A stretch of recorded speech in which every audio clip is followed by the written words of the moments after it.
انہی دنوں میں ہم شریعت کو جتنا پامال کرتے ہیں شاید کسی اور دن پامال کریں. ماہ محرم کے اندر مسلمانوں کی بستی میں ڈھول پیٹے جا رہے ہیں, مسلمانوں کی بستی میں ڈھول بج رہے ہیں. اگر مسجد کا امام منع کرے تو سارا محلہ مل کر کے ٹرسٹیوں کے پاس آتا ہے, متولی سے کہتا ہے اس یزیدی کو باہر کرنا ورنہ ہم اس کے پیچھے نماز نہیں پڑھیں گے. کیوں بھائی, ڈھول کے خلاف کہنے والا یزیدی کب سے ہو گیا؟ میں یہ بات جو ہے وہ آپ کے سامنے دلی والوں, محبوب الہی کی زمین پہ بسنے والوں, قطب الدین بختیار کاکی کی زمین پہ بسنے والوں, شیخ عبداللہ محدث دہلوی کی زمین پہ بسنے والوں, 22 خواجاؤں کی چوکھٹ پہ بسنے والوں, یہ بات میں شکر کے طور پہ کہہ رہا ہوں. واللہ وہ سید نہیں ہوں کہ قسمیں کھا کر کے اپنی سیادت کی بھیک آپ سے مانگوں, لیکن صرف اتنا کہنا چاہتا ہوں, لا الہ الا اللہ, جھوٹوں پہ اللہ کی لعنت ہے. میں حسنی حسینی سید ہوں الحمدللہ رب العالمین, لیکن آپ سے کہنا چاہتا ہوں اگر عالم مسجد کا ڈھول کے خلاف تقریر کرے آپ اس کو یزیدی کہتے ہو,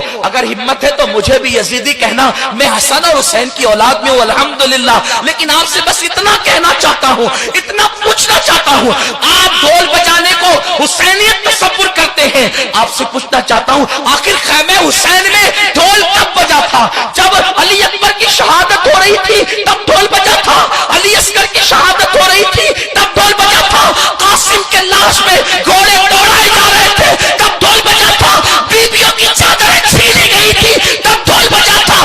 ڈھول کب بجا تھا؟ ظالموں, جن کی شادیوں میں ڈھول نہیں بجے ان کی شہادتوں پہ ڈھول کیسے بج سکتے ہیں؟ آپ اپنے آپ کو ڈھول بجانے کو حسینی تصور کرتے ہو.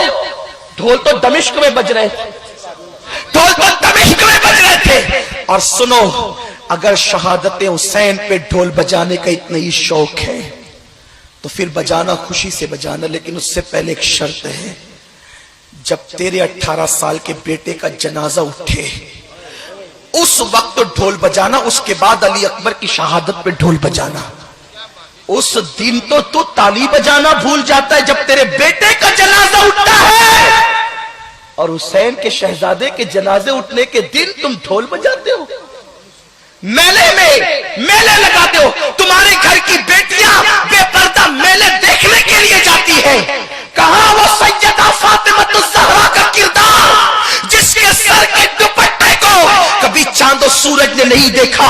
میرے امام کہتے ہیں جس کا آنچل نہ دیکھا محب مہر نے, اس ردائے نزاہت پہ لاکھوں سلام. کہاں وہ بیبیوں کا کردار, کہاں وہ بیبیوں کا کردار جب بیبیوں سے دوپٹے چھین لیے گئے. استاد زمان مولانا حسن بریلوی نے بھی لکھا ہے کہ بیبیوں کے دوپٹے چھین لیے گئے. جن کے گھر میں جبریل اجازت کے بغیر نہیں آتے تھے ان کے دوپٹے چھین لیے گئے. جن کے دوپٹوں کو کبھی آسمان کی آنکھوں نے نہیں دیکھا ان کے دوپٹے چھین لیے گئے.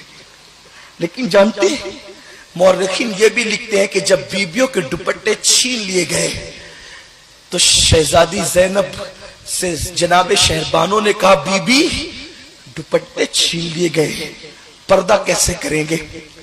تو بی بی زینب نے کہا تھا اے نبی کے گھر کی بیٹیوں اور بہوؤں, کل تک دوپٹے سے چہرہ چھپاتے تھے, اب دوپٹے چھین گئے ہیں تو قدرت نے تمہیں بڑے بال اس لیے عطا کیے ہیں کہ اپنے بڑے بالوں کو پیچھے سے آگے کی طرف کر لو اور اپنے چہروں کو چھپا لو, اپنے چہروں کو چھپا.